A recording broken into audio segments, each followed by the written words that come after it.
Istħi sur istħi kap tal-oppozizjoni, missek tistħi. You are not fit for purpose. Istħi sur President, istħi.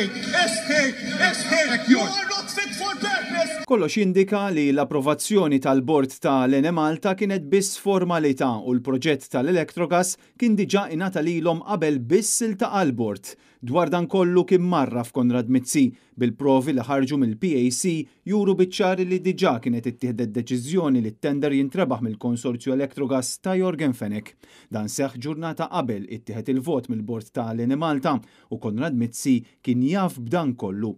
Il-fatti li komplew joħorġu din il-ġimgħa jikkonfermaw li anke tal-Electrogas l-istess bħaddil tal-Vitals kienet ħadma minn qabel u llum wara 10 snin ta' Gvern Laburista qed ikomplu joħorġu fid-der il-manuvri li saru saħansitra qabel l-elezzjoni tal-2013 u sa 11 ta' Ottubru ta' dik is-sena Konrad Mizzi kien diġà ġie infurmat bl-għażla tal-konsorzju mmexxi minn Jorgen Fenech meta l-għada imbagħad tlaqqa l-bord tal-Ene Malta li ra l-istess preżentazzjoni li kien ra Mizzi f'Kastilja.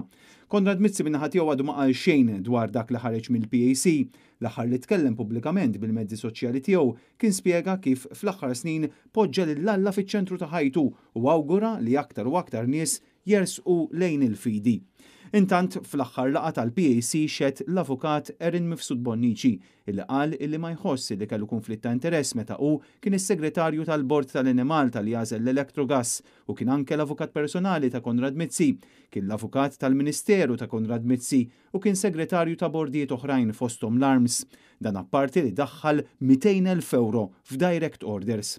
Il-pressjoni fil-PAC dwar dan id-deal skandalus tal-Electrogas qed issir grazzi għal ħidma tad-deputati nazzjonalisti Derin Karabott, David Aġus u Graham Bencini.